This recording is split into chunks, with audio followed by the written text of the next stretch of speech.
नमस्कार। हमारा देश और पूरा विश्व आज कोविड-19 की चुनौती का सामना कर रहा है। कोविड-19 अभी खत्म नहीं हुआ है। ऐसे में हमारा फर्ज है कि हम सतर्क रहें। इसलिए जब तक दवाई नहीं तब तक कोई ढिलाई नहीं। कोरोना से बचाव के लिए जरूरी है नियमित रूप से हाथ धोना, मास्क पहनना और आपस में उचित दूरी बनाए रखना। याद रखिए, 2 गज दूरी, मास्क है जरूरी। खांसी, बुखार या सांस लेने में कठिनाई होने पर हेल्पलाइन नंबर 1075 पर संपर्क करें।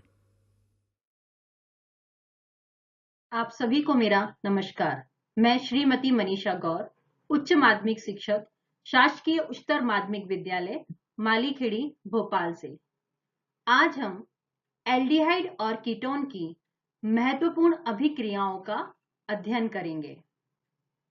महत्वपूर्ण अभिक्रियाओं के अंतर्गत वह सभी अभिक्रियाएं आती हैं जो प्रश्न पत्र में नाम से पूछी जाती हैं। तो हम शुरू करते हैं। सबसे पहली अभिक्रिया है रोजनमुंड अपचयन अभिक्रिया। रोजनमुंड अपचयन अभिक्रिया में एसिल क्लोराइड को यदि हम रिड्यूस करते हैं तो हमें क्या प्राप्त होता है? हमें एल्डिहाइड प्राप्त होता है। किसकी उपस्थिति में?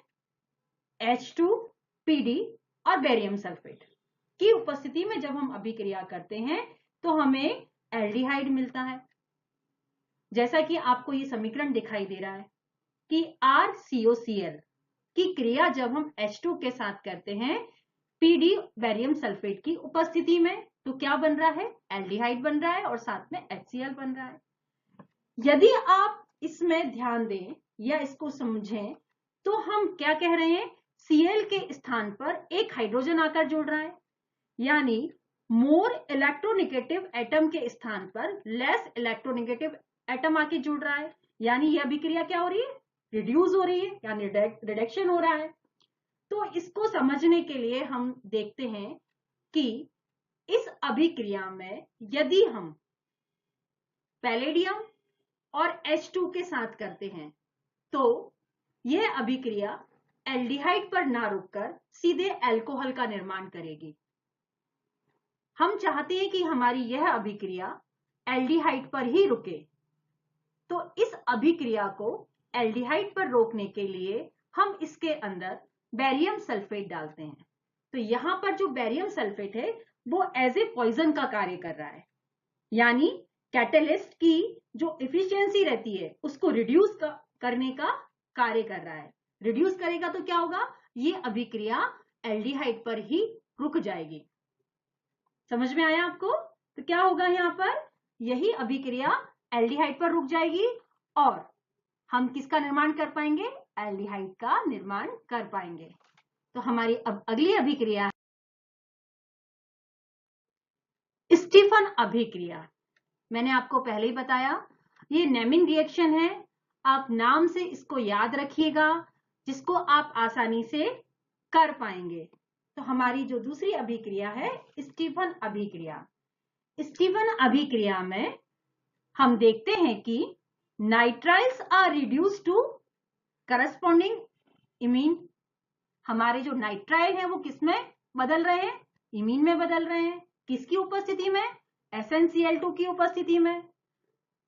SnCl2 और HCl की उपस्थिति में इमीन बन रहा है और जब इसका जल अपघटन किया जाता है तब एल्डिहाइड का निर्माण होता है। देखिए जैसे ये अभिक्रिया दी हुई है, इस अभिक्रिया में बेंजोनाइट्राइल है। बेंजोनाइट्राइल SnCl2 और HCl की उपस्थिति में अभिक्रिया करता है तो क्या बना रहा है? एल्डामीन या इमीन कह सकते हैं हम। इमीन बना रहा है और जब इस इमीन का हम जल अपघटन करते हैं तो क्या बनेगा? बेंजल्डिहाइड बनेगा।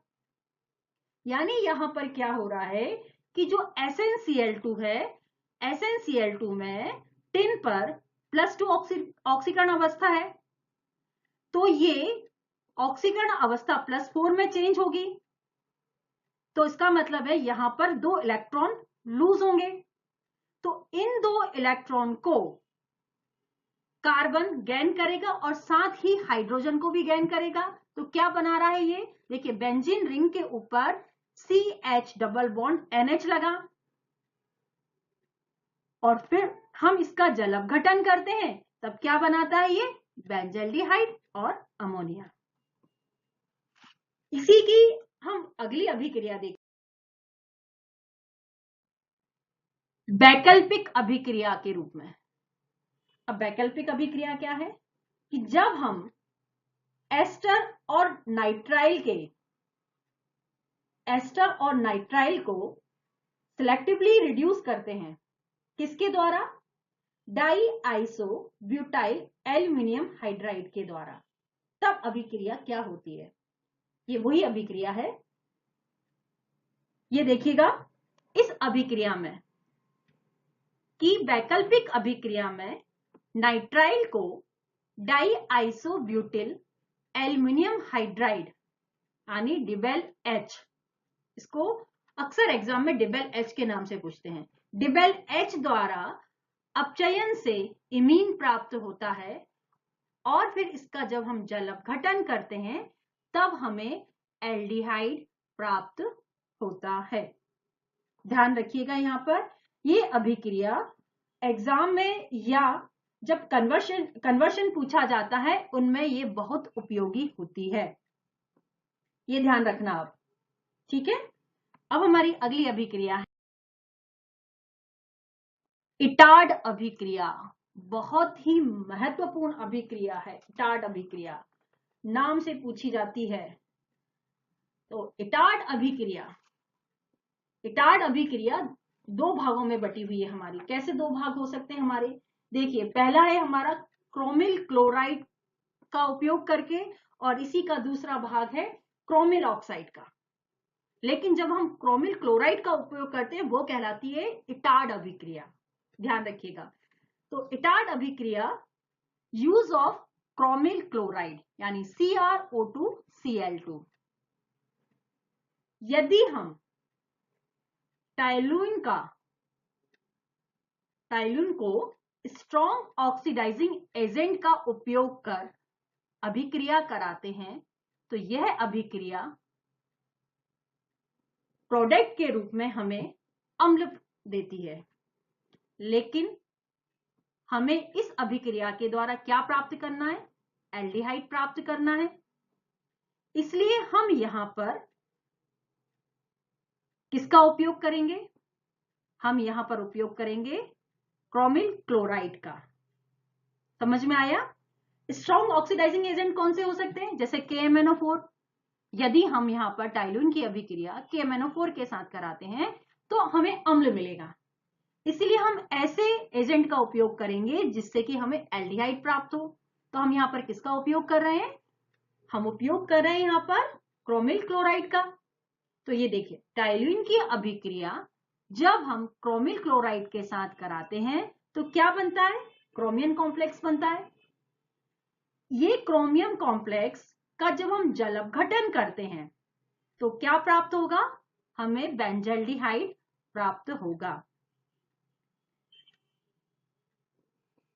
अब आप सोच रहे होंगे कि हम यहां पर क्रोमिल क्लोराइड का उपयोग क्यों कर रहे हैं? क्रोमिल क्लोराइड के उपयोग करने से ही यहां पर हमें क्रोमियम कॉम्प्लेक्स प्राप्त होता है। यदि जब हमें क्रोमियम कॉम्प्लेक्स प्राप्त होगा तब हम उसका जल अपघटन कर पाएंगे और जब हम जल अपघटन करेंगे तब हमें बेंजल्डिहाइड प्राप्त होगा। अब इसकी मैकेनिज्म देखिए, ये कैसे काम होता है। ये देखिए, ये है हमारा टाइलून, ये टाइलिन है हमारा, और ये हमारा क्या है? क्रोमिल क्लोराइड है। जब क्रोमिल क्लोराइड का, ये देखिए, ये वाला बॉन्ड कहां शिफ्ट हो रहा है? हाइड्रोजन की तरफ शिफ्ट हो रहा है, और हाइड्रोजन और इसका बॉन्ड कहां शिफ्ट होगा? यहां शिफ्ट हो जाएगा। तब क्या बन जाएगा? ये देखिए, मध्यवर्ती वाला, ये CH2 क्रोमियम का ये ऑक्सीजन वाला भाग का जो इलेक्ट्रॉन रहेगा कहां शिफ्ट होगा? कार्बन के ऊपर। और ये जो डबल बॉन्ड रहते हैं उसमें से एक बॉन्ड आपका जो रहता है वो यहां शिफ्ट होगा। ये वाला बॉन्ड क्रोमियम की तरफ शिफ्ट हो जाएगा। तो अगला प्रोडक्ट हमारा क्या बन जाएगा? ये हमारी बेंजीन रिंग, और उससे जुड़ा हुआ ये O, Cr Cl, Cl, OH और H।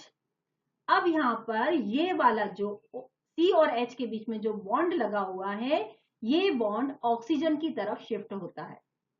जब ऑक्सीजन की तरफ शिफ्ट होगा तो क्या बन जाएगा, यहां पर डबल बॉन्ड बन जाएगा।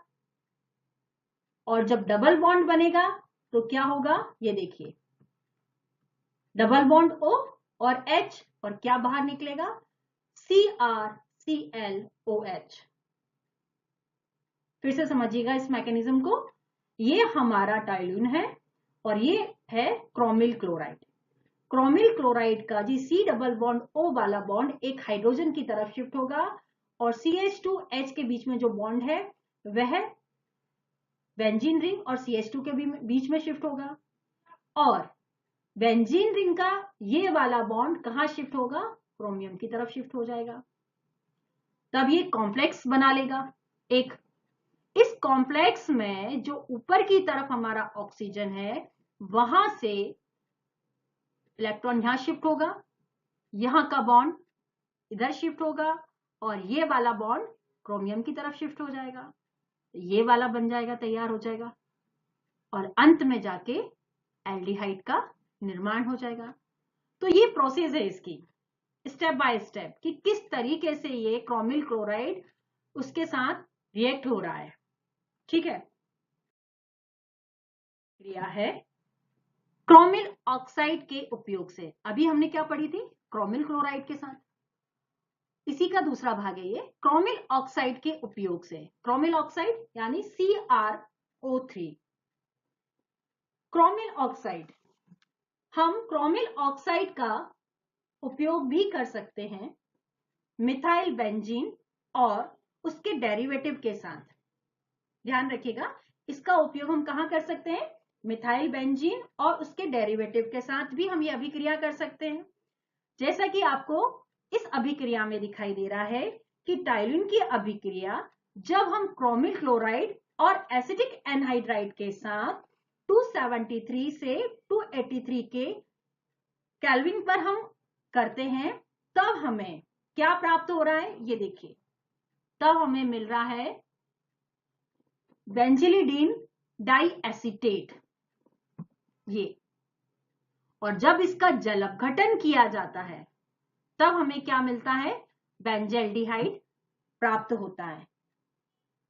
यदि हम यहां पर स्ट्रॉन्ग ऑक्सीडाइजिंग एजेंट का उपयोग करें तब ये टाइलून अम्ल में सीधा परिवर्तित हो जाएगा। लेकिन हम यहां पर CrO3 और एसिटिक एनहाइड्राइड का उपयोग कर रहे हैं, तो यह ऐसे कॉम्प्लेक्स का निर्माण करेगा जिसका कि हम ऑक्सीडेशन नहीं कर सकते। ये जो कॉम्प्लेक्स बन रहा है, इस कॉम्प्लेक्स का हम ऑक्सीडेशन नहीं कर सकते। तो हम इसका क्या करेंगे, हम इसका फिर जल अपघटन करेंगे। जब जल अपघटन करेंगे तो हमें क्या मिलेगा, तब हमें एल्डिहाइड मिलेगा। समझ आया कि हम इन दोनों के उपयोग करने का यहां पर यह फायदा होता है कि हमें ये कॉम्प्लेक्स प्राप्त होता है। इस कॉम्प्लेक्स का हम ऑक्सीकरण नहीं कर सकते, क्योंकि यदि हम इसका ऑक्सीकरण करेंगे तो हमें फिर अम्ल की जगह क्या मिलेगा, अल्कोहल मिलेगा। तो हम क्या करेंगे, हम इसका जल अपघटन करेंगे और जल अपघटन करेंगे तो हमें क्या प्राप्त होगा, बेंजल्डिहाइड प्राप्त होगा। वैसे तो ये अभिक्रिया सीधी अभिक्रिया है, ध्यान रखना आप इसको, ये अभिक्रिया सीधी है, इसको आप आसानी से याद रख सकते हैं। इसके बाद हमारी गैटरमान कोच अभिक्रिया क्या है ये, जब बेंजीन या इसके व्युत्पन्न निर्जल एल्युमिनियम क्लोराइड या क्यूप्रस क्लोराइड की उपस्थिति में कार्बन मोनोऑक्साइड और हाइड्रोजन क्लोराइड के साथ क्रिया करते हैं तो बेंजल्डिहाइड या प्रतिस्थापित बेंजल्डिहाइड का निर्माण होता है। जैसा कि अभिक्रिया में दिखाई दे रहा है कि बेंजीन की अभिक्रिया हम किसकी उपस्थिति में कर रहे हैं, निर्जल एल्युमिनियम क्लोराइड या क्यूप्रस क्लोराइड की उपस्थिति में, किसके साथ, कार्बन मोनोऑक्साइड और हाइड्रोजन क्लोराइड के साथ। तो हमें क्या मिल रहा है? तब हमें मिल रहा है बेंजाल्डिहाइड। यदि आप इसको मैकेनिज्म के रूप में देखेंगे तो अभिक्रिया किस प्रकार से हो रही है, तो मैं आपको यहाँ शॉर्ट में बता देती हूं कि जैसा कि ये कार्बन मोनोऑक्साइड है, कार्बन मोनोऑक्साइड में कार्बन नेगेटिव है, ऑक्सीजन हमारा यहाँ पर पॉजिटिव है, क्योंकि कार्बन और ऑक्सीजन के बीच में ट्रिपल बॉन्ड बना हुआ है। तो कार्बन का जो इलेक्ट्रॉन रहता है वो कहां शिफ्ट होगा? H की तरफ, और फिर रेजोनेंस स्ट्रक्चर बनाएगा। फिर इसके बाद वहां से इलेक्ट्रोफाइल बेंजीन पर अटैक करेगा, तब जाकर के बेंजीन अपने पाई इलेक्ट्रॉन को शिफ्ट करेगा और किसका निर्माण करेगा? एल्डिहाइड का निर्माण करेगा। मैकेनिज्म जरूर आप इसका ध्यान से समझिएगा, आपकी बुक में दी होगी, तभी आप इसको आसानी से याद कर पाएंगे। हमारी अगली अभिक्रिया है फ्रीडल क्राफ्ट एसिटिलन अभिक्रिया। इस अभिक्रिया को समझाने के पूर्व मैं आपको यहां थोड़ा सा कुछ समझाना चाहूंगी, इसी अभिक्रिया से जुड़ी हुई कुछ बातें। फ्रीडल क्राफ्ट दो रिएक्शन देता है, कौन कौन सी? एसाइलेशन और एल्काइलेशन। लेकिन हम यहां पर एल्काइलेशन अभिक्रिया का उपयोग नहीं करते, क्योंकि हमें एल्काइल बेंजीन का निर्माण थोड़ी करना है। तो हम यहाँ किसका उपयोग करेंगे? हम एसाइलेशन का उपयोग करेंगे, क्योंकि हमें क्या बनाना है? कार्बोनिल कंपाउंड बनाना है। इसलिए हम किसका उपयोग कर रहे हैं? एसाइलेशन का उपयोग कर रहे हैं। बेंजीन या उसके सब्स्टिट्यूट पर जब अभिक्रिया की जाती है, हाँ एक बात और आप यहां ध्यान रखिएगा कि बेंजीन या इसके जो डेरिवेटिव है बेंजीन के सभी डेरिवेटिव के ऊपर स्ट्रॉन्ग विथड्रॉइंग ग्रुप नहीं लगा होना चाहिए। क्यों नहीं लगा होना चाहिए? यदि स्ट्रॉन्ग विथड्रॉइंग ग्रुप लगा होगा तो यह क्या करेगा? फ्रीडल क्राफ्ट अभिक्रिया को डीएक्टिव कर देगा। और जब डीएक्टिव कर देगा, क्योंकि फ्रीडल क्राफ्ट रिएक्शन में क्या होता है? इलेक्ट्रोफाइल को अटैक करना है। तो इलेक्ट्रोफाइल के ऊपर क्या है? पॉजिटिव चार्ज है। तो बेंजीन इलेक्ट्रॉन रिच होगा, तो जल्दी इलेक्ट्रोफाइल अटैक करेगा। पर यदि बेंजीन पर इलेक्ट्रॉन विथड्रॉइंग ग्रुप लगा होगा तो बेंजीन की इलेक्ट्रॉन डेंसिटी क्या हो जाएगी? कम हो जाएगी। यानी इलेक्ट्रोफाइल जो रहेगा उसके अटैक करने की संभावना कम हो जाएगी। ध्यान रखिएगा कि बेंजीन के जितने भी डेरिवेटिव हैं उन पर इलेक्ट्रॉन विथड्रॉइंग ग्रुप नहीं लगा होना चाहिए। तो क्या होगी यहां पर अभिक्रिया? बेंजीन को निर्जल AlCl3 की उपस्थिति में एसिटिल क्लोराइड के साथ जब हम गर्म करते हैं तो हमें क्या प्राप्त होता है? ये वाला भाग इसका, ये देखिए, ये वाला भाग क्या है?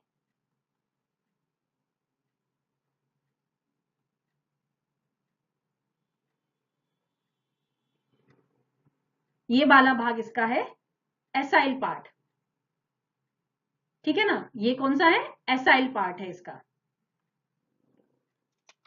तो क्या बना रहा है? कार्बोनाइल कंपाउंड का निर्माण कर रहा है, ठीक है। अब हमारी अगली अभिक्रिया है नाभिक स्नेही योगात्मक अभिक्रिया। पहले भी हमने इन अभिक्रियाओं का अध्ययन किया है। हमने उसमें HCN के साथ अभिक्रिया देखी थी, और आज हम देखेंगे सोडियम बाइसल्फाइड के साथ अभिक्रिया। ये अभिक्रियाएं कौन सी हैं? नाभिक स्नेही योगात्मक अभिक्रियाएं।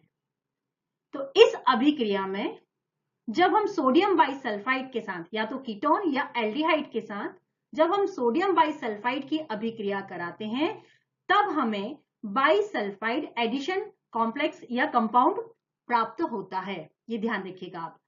तो ये देखिए, आपको ये क्या है हमारा? या तो आप यहाँ पर एल्डिहाइड रख सकते हो या कीटोन, दोनों में से आप किसी के साथ अभिक्रिया करा सकते हो। किसके साथ करा रहे हो? सोडियम बाइसल्फाइड के साथ। तो आपका ये क्या बना? मध्यवर्ती प्रोडक्ट बना। और जब इसमें प्रोटॉन का स्थानांतरण होगा तब हमें बाइसल्फाइड एडिशन कंपाउंड प्राप्त होगा। प्रोटॉन का स्थानांतरण किस प्रकार से हो रहा है, ये देखिए, ये आपका हाइड्रोजन है, वह कहां शिफ्ट हो रहा है, नीचे ऑक्सीजन के पास, और ये सोडियम कहां शिफ्ट हो रहा है, ऊपर SO3 के पास। तो क्या बना रहा है, ये देखिए, SO3 Na और OH, तो ये क्या कहलाता है, bisulphite addition compound. Reaction form में हम इधर भी देखते हैं कि जब एस्टैल्डिहाइड की अभिक्रिया हम NaHSO3 के साथ करते हैं तब भी हमें बाइसल्फाइड एडिशन कंपाउंड प्राप्त होता है। क्या मिलता है हमें, बाइसल्फाइड एडिशन कंपाउंड। ठीक है, अब हम इसकी मैकेनिज्म को देखेंगे, अब हम इसकी क्रियाविधि को देखेंगे कि किस प्रकार से यहां पर अभिक्रिया हो। तो देखिए इसकी मैकेनिज्म, ये है हमारा ग्रुप। इस ग्रुप पर जब न्यूक्लियोफाइल यानी नाभिक स्नेही जब अटैक करता है, कहां अटैक करेगा, ये देखिए, ये हमारा न्यूक्लियोफाइल है और कहां अटैक कर रहा है, कार्बन के ऊपर अटैक कर रहा है। जब कार्बन के ऊपर अटैक कर रहा है मतलब एक बॉन्ड यहां से हट गया, तो क्या हो गया, ये देखिए, CNU, और यहां पर आप कुछ भी लगा सकते हैं, या तो आप यहां पर एल्किल समूह लगा लीजिए दोनों, या एक हाइड्रोजन और एक एल्किल लगा लीजिएगा, और टेट्राहीड्रल इंटरमीडिएट बनाता है। यहां से लेके यहां तक इस कन्वर्शन में ये प्रोसेस स्लो होती है, ये ध्यान रखिएगा, यहां पर प्रोसेस ये स्लो होती है। फिर क्या होगा, फिर इसके साथ हम क्या करेंगे, हाइड्रोजन आयन की अभिक्रिया कराते हैं। तो क्या होगा, ये हाइड्रोजन आयन कहां अटैक करेगा, ये ऑक्सीजन के ऊपर अटैक करेगा, तो ये हमारा क्या बन जाएगा, एडिशन प्रोडक्ट बन जाएगा। टेट्राहीड्रल इंटरमीडिएट से इस प्रोडक्ट को बनाने के बीच में जब जो अभिक्रिया होगी बहुत फास्ट होगी, और यहां पर अभिक्रिया क्या होगी, बहुत स्लो अभिक्रिया होगी। तो यहां पर आप इसको इस तरीके से याद रखते हैं कि जब न्यूक्लियोफिलिक एल्डिहाइड या कीटोन के कार्बन पर अटैक करता है तब क्या बना रहा है, चतुष्फलकीय मध्यवर्ती संरचना बना रहा है।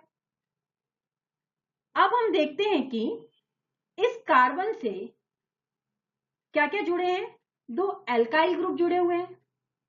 क्या ये दोनों एल्काइल ग्रुप लिविंग ग्रुप है क्या, नहीं। क्या ये लिविंग ग्रुप है, नहीं। या ए लिविंग ग्रुप है, नहीं। यदि इसको हम लिविंग ग्रुप बोलते हैं तो हम अभिक्रिया कराई क्यों रहे हैं, तो ये भी लिविंग ग्रुप नहीं है, ये भी लिविंग ग्रुप नहीं है। तो फिर हम न्यूक्लियोफिलिक को हटाएंगे, नहीं, हम उसको भी नहीं हटा सकते। तब यहां पर हम क्या करेंगे, एक H पॉजिटिव की अभिक्रिया कराएंगे। तो वो क्या करेगा, वो क्या करेगा, कहां जाके अटैक करेगा, इस ऑक्सीजन पर अटैक करेगा, और ऑक्सीजन पर जब अटैक करेगा तो क्या बनाएगा, ये एडिशन प्रोडक्ट बनाएगा। अब मेरे इसमें सवाल ये आता है कि इसको हम न्यूक्लियोफिलिक एडिशन क्यों कहते हैं। देखिए, न्यूक्लियोफिलिक एडिशन इसलिए कहते हैं क्योंकि रेट डिटरमिनाइंग स्टेप क्या हो रही है इसकी, स्लो। ये जो पहली स्टेप है ये स्लो हो रही है, इसमें क्या हो रहा है, हमारा न्यूक्लियोफाइल अटैक कर रहा है, इसलिए हम इसको क्या कहते हैं, न्यूक्लियोफिलिक एडिशन रिएक्शन। ठीक है, हमारी क्लेमेंशन अपचयन अभिक्रिया, इस अभिक्रिया में एल्डिहाइड और कीटोन को अमलगम जिंक और सांद्र HCl के साथ जब गर्म किया जाता है तो कार्बोनिल समूह मैथिलीन समूह में अपचयित हो जाता है और एल्केन का निर्माण करता है। देखिए इस अभिक्रिया में ये क्या है, हमारा बेंजल्डिहाइड है, हाइड्रोजन के साथ अभिक्रिया कर रहा है, किसकी उपस्थिति में, ZnHg और HCl की उपस्थिति में। तो क्या बना रहा है ये, एथेन और पानी का अणु। इसी प्रकार दूसरा देखिए आप, कीटोन है, जब हाइड्रोजन के साथ अभिक्रिया कर रहा है ZnHCl, ZnHg और HCl की उपस्थिति में, तो क्या बनाएगा, ये प्रोपेन बनाएगा और जल का अणु बाहर निकालेगा। हमारी अगली अभिक्रिया है वुल्फ-किश्नर रिडक्शन अभिक्रिया।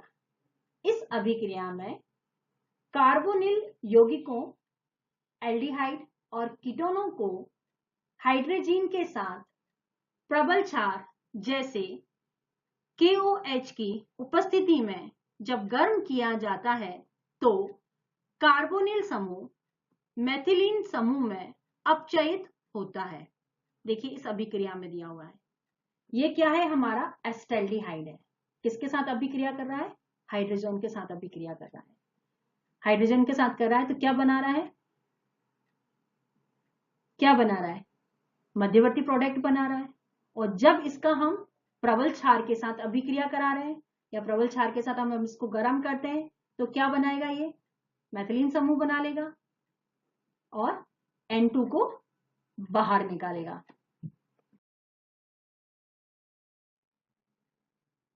अगली अभिक्रिया है हमारी कैनिजेरो अभिक्रिया। देखिए मैंने आपको पहले भी बताया, ये सारी के सारी अभिक्रियाएं नेमिंग रिएक्शन है, ये नाम से पूछी जाने वाली अभिक्रियाएं हैं, तो आप इनको नाम से ही याद रखिएगा। अगली अभिक्रिया क्या थी हमारी? कैनिजेरो अभिक्रिया। इस अभिक्रिया में सांद्र क्षार की उपस्थिति में ऐसे दो एल्डिहाइड आपस में क्रिया करते हैं जिनमें अल्फा हाइड्रोजन परमाणु नहीं होता। ऐसा कौन सा है हमारे पास? फॉर्मेल्डिहाइड, उसमें अल्फा हाइड्रोजन परमाणु नहीं होता। तब अल्कोहल तथा एसिड का सोडियम पोटेशियम लवण बनता है। ये देखिए, ये हमारा फॉर्मेल्डिहाइड, ये भी फॉर्मेल्डिहाइड। सांद्र KOH के साथ जब इसको गर्म किया जा रहा है तब क्या बन रहा है?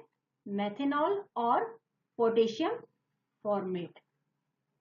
ठीक है, इसी तरह से बेंजल्डिहाइड का भी नीचे दिया हुआ है कि बेंजल्डिहाइड के हम दो अणु लेंगे जो कि सांद्र NaOH के साथ जब हम उसको गर्म करेंगे तो बेंजिल अल्कोहल और सोडियम बेंजोएट हमें प्राप्त होगा।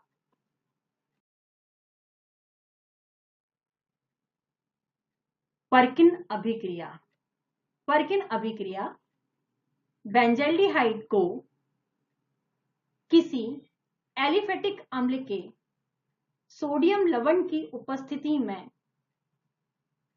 इस अम्ल के एनहाइड्राइड के साथ गर्म करने पर अल्फा बीटा असंतृप्त अम्ल प्राप्त होता है, जैसा कि आपको समीकरण में दिखाई दे रहा होगा। ये बेंजल्डिहाइड है, ये एसिटिक एनहाइड्राइड है, ये क्रिया करेंगे तो सिनेमिक एसिड का निर्माण करेंगे।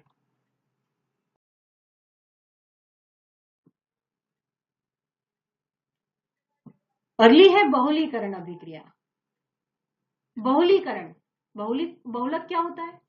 जब दो या दो से अधिक सरल अणु आपस में जुड़कर बड़े अणुभार वाले यौगिक बनाते हैं। कौन से? बड़े अणुभार वाले यौगिक, तो उसको हम क्या कहते हैं? बहुलक कहते हैं। और ये क्रिया क्या कहलाती है? बहुलीकरण कहलाती है। बहुलीकरण की क्रिया केवल एल्डिहाइड में ही संपन्न होती है। ध्यान रखिएगा, ये अभिक्रिया केवल एल्डिहाइड में ही होती है। जैसे देखिए फॉर्मेल्डिहाइड, जब हम इसका बहुलीकरण कर रहे हैं तो क्या होगा? यानी फॉर्मेल्डिहाइड के बहुत सारे अणु आपस में जुड़ते चले जाएंगे तो फॉर्मेल्डिहाइड पॉलीमर का निर्माण होगा। ठीक है,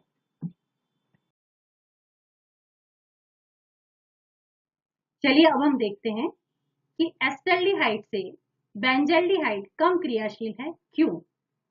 क्योंकि कार्बोनिल कार्बन पर आंशिक धनावेश जितना अधिक होगा क्रियाशीलता भी उतनी ही अधिक होगी। बेंजल्डिहाइड में बेंजीन रिंग के +R प्रभाव के कारण कार्बोनिल कार्बन पर धनावेश की मात्रा कम होती है, इसलिए क्रियाशीलता भी कम होती है।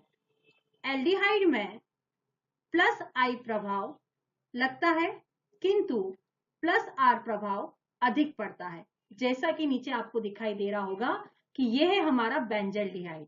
इस बेंजल्डिहाइड में बॉन्ड शिफ्ट हो रहे होंगे, यानी हमारे इलेक्ट्रॉन शिफ्ट हो रहे हैं। ये देखिए, ये यहां से ऑक्सीजन की तरफ शिफ्ट होगा और यहां से कहां शिफ्ट होगा पाई बॉन्ड, हमारा कार्बन की तरफ शिफ्ट होगा। तो इसके बीच में ये डबल बॉन्ड बन गया और ऑक्सीजन के ऊपर नेगेटिव चार्ज आ गया। अब ये वाला बॉन्ड कहां शिफ्ट होगा, नीचे की तरफ शिफ्ट हो जाएगा। तो ये नेगेटिव हो गया, ये हमारा ऑक्सीजन, सॉरी ये पॉजिटिव हो गया, ऑक्सीजन नेगेटिव हो गया। ये वाला बॉन्ड हमारा इस तरफ शिफ्ट होगा, तो ये पॉजिटिव हो जाएगा। और लास्ट में हमारा ये जो नेगेटिव चार्ज है वो कहाँ शिफ्ट हो जाएगा, कार्बन और ऑक्सीजन के बीच में। तो क्या बन जाएगी, ये है कहलाती है हमारी अनुनादी व्यंजन अनुनादी संरचनाएं। तो आज के लिए इतना ही। बहुत बहुत धन्यवाद बच्चों। किशोर अवस्था संबंधित समस्याओं के परामर्श हेतु समर्पित उमंग किशोर हेल्पलाइन के टोल फ्री नंबर 144225 पर संपर्क करें।